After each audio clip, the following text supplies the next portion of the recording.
Hi, thank you everybody for coming today. This has been a really busy and exciting week of installation.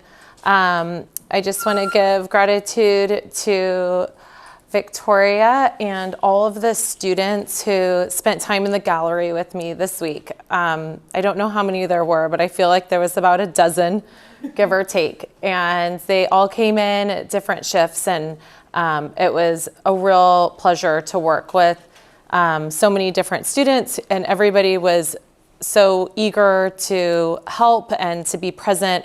And we took on all kinds of different tasks. And I think that for this exhibition, that's been one of the most rewarding parts of the show so far, was working with you guys. So thank you so much. And it reminded me a bit of being a student and those times when I was volunteering at a gallery. I learned so much and I kept it with me. So I hope you guys can have something to learn from that. I want to give thanks to Sara, Dr. Picard, for inviting me here and for asking me, I think a year ago, would you be interested in having a show? And I said, sure, let's do it. And it kept, evolving, and in the end, it evolved to me making a quilt for exhibition, which I've never done before. And I think the other thing that I can take away from this experience is that I really did get a chance to do something that is more creative and experimental than what I've done in a lot of years. And so I just really appreciate Dr. Picard and Sara. I can be casual. I'd like to thank Sara and Victoria for that opportunity to be really experimental and creative in this space, and then for the students to helping me make that happen in the end. So with that said, I'll now be a bit more formal with how I came to all of these sort of works and ideas that are in the gallery, and hopefully they come together for you in the way that they've come together for me. And if not, then that's also part of being a viewer, is being critical. And I think yesterday when we finished hanging the ribbon off of the quilt, and we were wrapping it around the wall and putting it up on a wall over here and a wall on the other side, and doing different experimental things. And I asked the students to keep taking a step back and being critical with me about it. And there was a point when we stopped and I said, that's great. And now I hope other students and other people get to come in and be critical about it and talk about what it means and what it feels like to be a viewer and what it feels like to be in that space. And if there's anything that I can offer the students here and teachers and anybody who comes to visit, is that there is always an opportunity to be critical and to question if work is political enough or if it's too political. Are we doing, as artists and curators and writers and critics, are we doing enough to really question what's going on in the world? Are we doing too much? Are we being too playful, is something we talked about yesterday. Or, when is it socially acceptable and when is it socially unacceptable? And I think those are the biggest questions that I'm asking myself in the studio right now. And I hope that all of the artists and curators who are in this room and all the budding artists and curators take this time in this country to ask those big questions of what it is that we're making. And there's going to be a legitimate amount of risk and fear with those questions. And we all have to come to those spaces in the best way that we can, and without judging the other artists and the other curators. Because we have a responsibility not just to be artists and to make statements, but we also have responsibilities to our families, and we have responsibilities to our communities. So I think that making this work at this time brought up those questions for me. The name of the show is Landline Blood Memory. And this first I always want to just recognize my homelands, my ancestral homelands of Chitimacha and Choctaw. This is a basket that was not given to me. I purchased it from one of our tribal members who's a traditional weaver, John Paul Darden. John Paul Darden is a wonderful weaver who's been really generous with his, he's been very generous with me with his traditional weaving experiences. He's taken me out to collect and harvest river cane. He has taught me how to dye the river cane, split it, peel it. And I have done that once, all of those processes on the Chitimacha Reservation with my friend Tasia.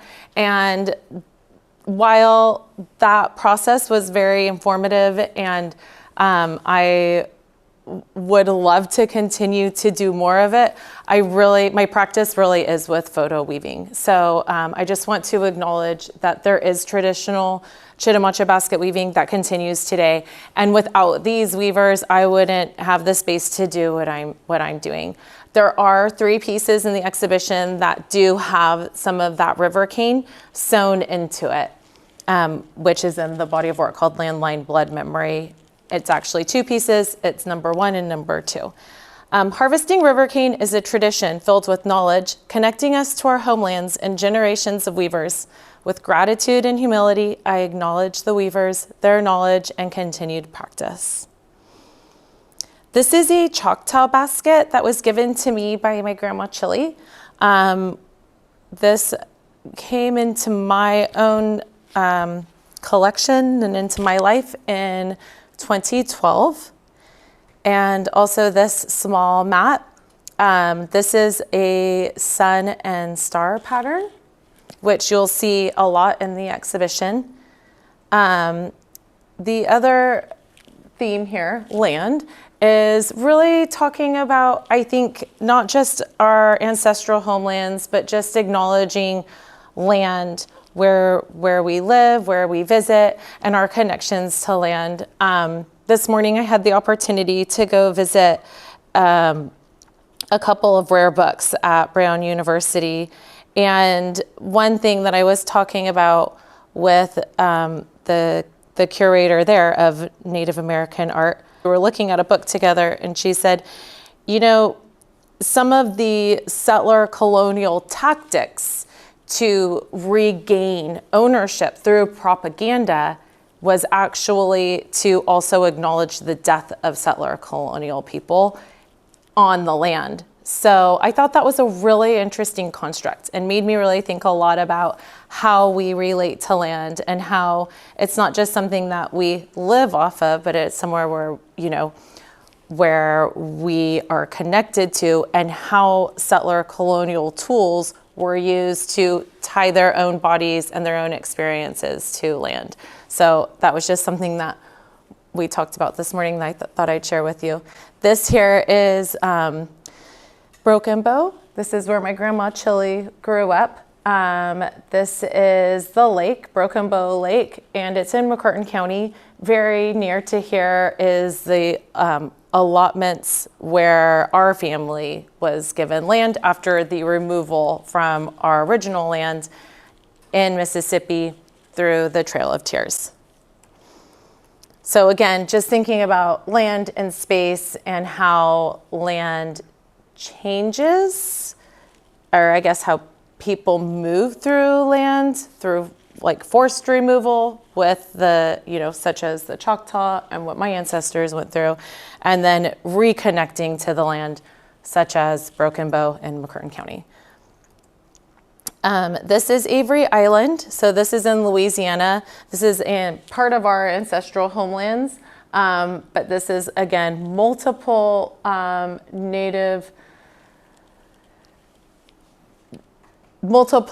Native nations would claim ancestral homelands to Avery Island. So, which is again another like interesting way to think about land in North America, what is now North America, and how we and how we talk about it and how we relate to it, and remembering that it's, there was a lot of movement of people also before settler colonialism. Avery Island is a salt flat, and this is now where the Tabasco family has their Tabasco is all harvested and made at Avery Island, the McElhenney family. This is Chitimacha homelands, and this is very near to the reservation where our community is now. These photographs of these cypress trees were all taken from a fishing boat. Archie, my son, was on the boat with us. Okay, line. Line really refers to the act of mapping and the sort of ownership of space and drawing lines. And I'll just read this. Line, photographs of maps and historical photography. The maps and typed text in this series are photographs of state papers of public lands at the American Antiquarian Society, which is in Worcester, listing land sales of ancestral homelands of Choctaw and Chitimacha, documenting an exchange of land to cancel debt, a colonial tool used to remove community from land. Historical photographs of national parks at the AAS, symbolizing government structures established to protect land, animals, and ecosystems. Current threats to national parks create vulnerabilities, disabling protection. Contrasting government protection is the land back movement, which enables the original stewards to care for the land. Erasure of people from land is a means of control, but in a photograph of landscape painter Albert Bierstadt, so you can see him, he's there with his brush, surrounded by California natives at AAS, suggests that there was a relationship between California natives and Bierstadt, contradicting his landscape paintings. So I know this is a really loaded statement. There's a lot of information there, but I can break it down as simply as possible. One thing that I think is really important to recognize is that in talking about these ancestral homelands of Oklahoma, there's that allotment land in Oklahoma, when there was a removal, each individual was given a plot of land, a square or rectangle, right? And I have been working with allotment maps from the Choctaw Cultural Center, and on those maps, each square has the name of the person, an allotment number, and how native they are. So full blood, it says half breed. So it's a way of documenting, right? It's a way of documenting who lives where, but also introducing real estate, introducing ownership of land, which is something that was part of allotment, and that was not a part of life before being removed from ancestral homelands. The other part of this, and this particular picture, I was introduced to this photograph at the American Antiquarian Society just this past summer in August, while I was there for a conference. And it really struck me that the painter of these big landscapes by Bierstadt, where there are no humans, right? It's kind of showing landscape that is empty, that's available for government, whether it be to establish a park or to colonize. It's absent of people, and I thought that this image was just so fascinating to me, and kind of like a little bit of a shock, right? Like, here's this individual who, I'm sure everybody in this room has heard his name before, and his paintings are so recognizable, and they're in every major painting collection at every institution, and they're without people, but here he is surrounded by the people that did live there.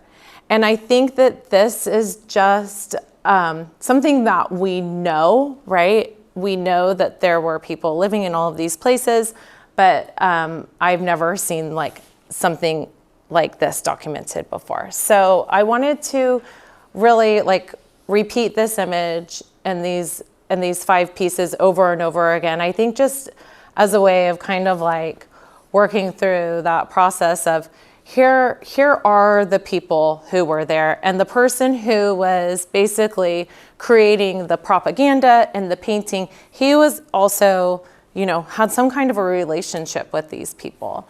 And then this other image on the same page, camp near the head of Pelican Creek, is also from the AAS, and again, just shows people spending time on the parks, and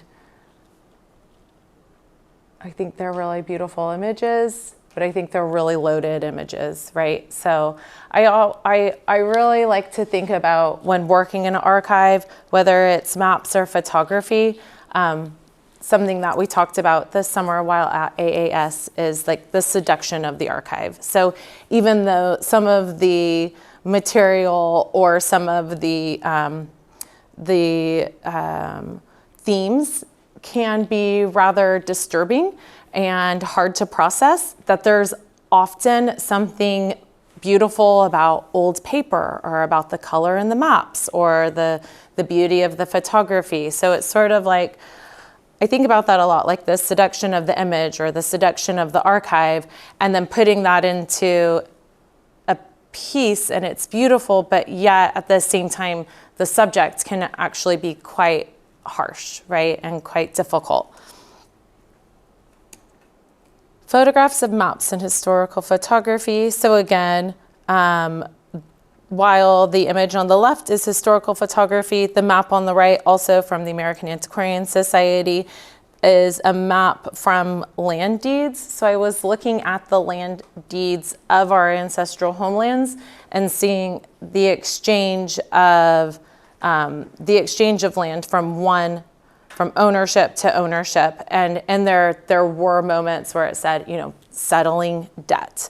So as many of you probably know, part of regaining land back from Native people, especially allotted land, was to acquire, you know, so much debt for an individual that the only way to cancel out the debt would be to give up your land.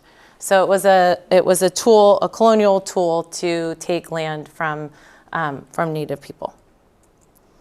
And here they are. This is an example of that. So lists of space, you know, lists of land, acreage, names, amounts, and it goes, there's, you know, the lists go on and on and on. And then also some of the maps of where those places were.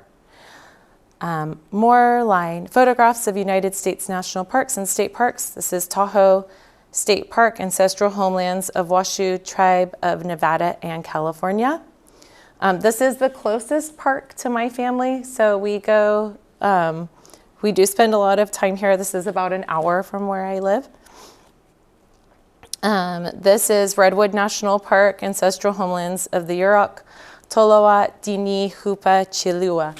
So this is further north. The Redwoods are a national park.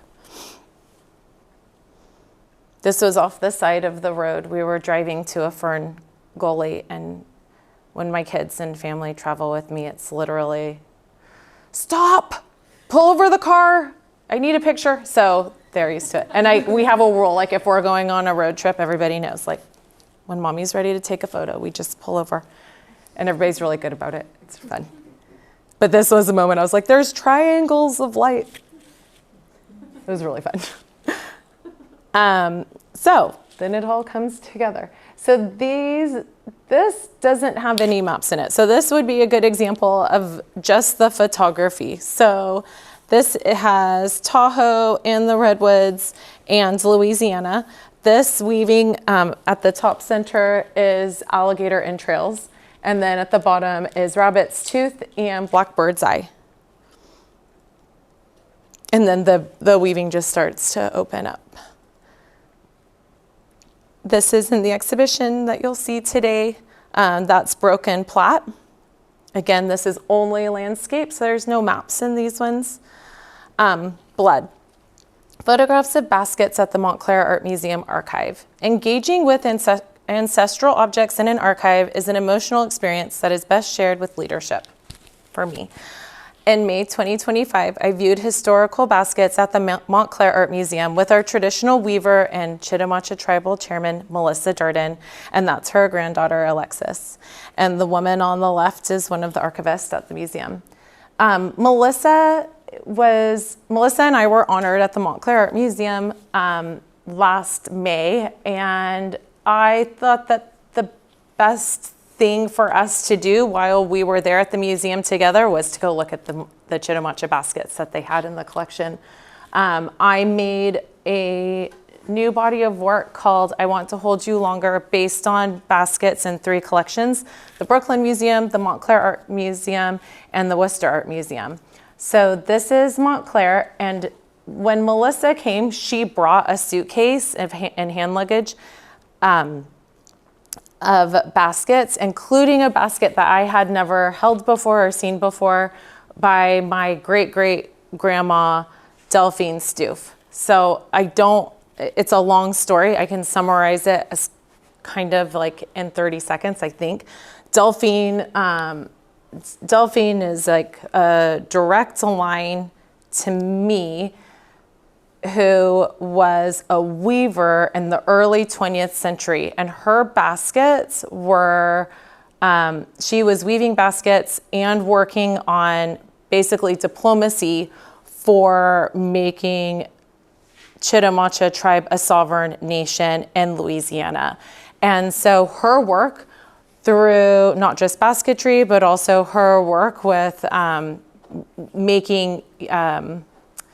making it possible for Chitimacha to be a sovereign nation is really relevant, and it's really important to me, and she's a really special ancestor to me.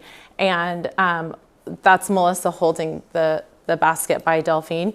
And so having that basket with Melissa, with the Montclair basket collection that I had just been working with in the whole previous year, was a really remarkable moment. And this is Emil Stoof. So this is a great uncle of mine. That's his basket. And these are the nesting baskets that live at the Montclair Art Museum. So every basket at Montclair, I remade a piece for the I Want to Hold You Longer body of work. And 3 of those pieces are in the show. And the others have gone into various collections. So there's Delphine's basket. And the longer story is that when the McElhennys moved to Avery Island and started doing the Tabasco, this is during the arts and crafts era, and they commissioned Chitimacha women to make baskets that they would then sell into institutions and pay the Chitimachas for. This is a very long story. I can't get into all the details, but basically that exchange of those women who were weaving baskets for the commissions, for the McElhennys, is the reason why there's so many Chitimacha baskets and so many institutions in the United States. But it is also the reason why Chitimacha is a sovereign nation today and recognized as a federal tribe. It's because of the weavers. It's because of these baskets in this collection. And this is me with baskets at the Worcester Art Museum. So once you get to know me, you can pretty quickly figure out I love going into archives, and I go every opportunity that I have, even when there's not enough time. It makes me very happy. So this is called Montclair Rabbit, and so this is the rabbit tooth shape right here, and there you can see the redwoods. The blue mapping, see there it says McCurtain County, Oklahoma. So this is the allotment map, the Choctaw allotment map that I was talking about that was shared with me by the Choctaw Cultural Center. So there were over 40 of these maps, and I was commissioned to do 4 large works for Choctaw based on these maps, and then I kept working with the maps, and have been able to share the story and the images in other exhibitions, and now here. This is also in the show. There's a detail.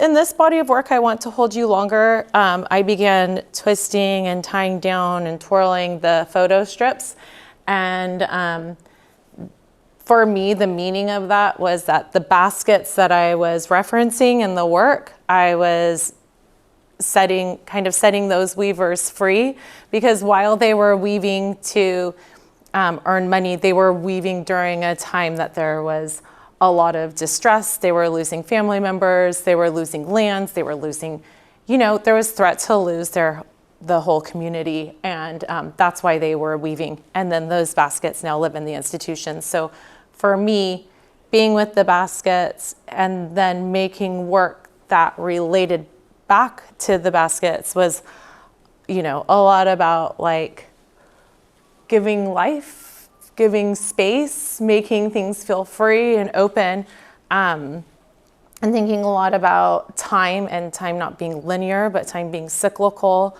And if we, can live within a space where we understand that we're not just living for ourselves in this moment, but we're living because of and with and through and for so many other generations. Memory. Weaving photographs. After viewing and photographing Chitimacha baskets at the Brooklyn Museum, Montclair Art Museum, and Worcester Art Museum archives, I wove together my photographs of maps, historical photography, ancestral homelands, and U.S. national and state parks with the Chitimacha patterns from the archive and my Grandma Chili's baskets. Photographing and weaving the baskets, landscapes, and historical documents helps secure tradition for the future generations while telling stories of resilience.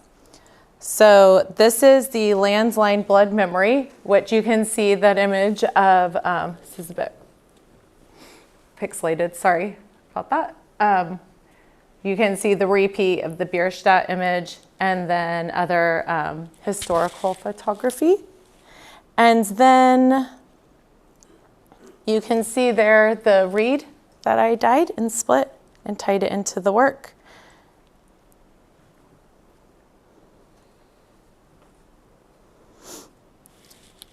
Five of these works are in the show. And then this year I reworked some of this older imagery into smaller works on paper with thread. And there you can see some of the river cane tied up at the top.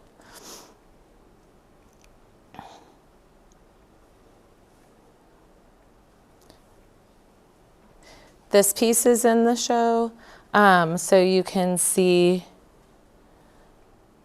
the redwoods on the bottom. You wouldn't know it unless I told you the bottom portion is Louisiana, and then woven over it is more national parks. This one has Archie in it, my son, who's somewhere over there. So he's over to the right. It's quite abstract, but he's throwing rocks into the bayou at the reservation.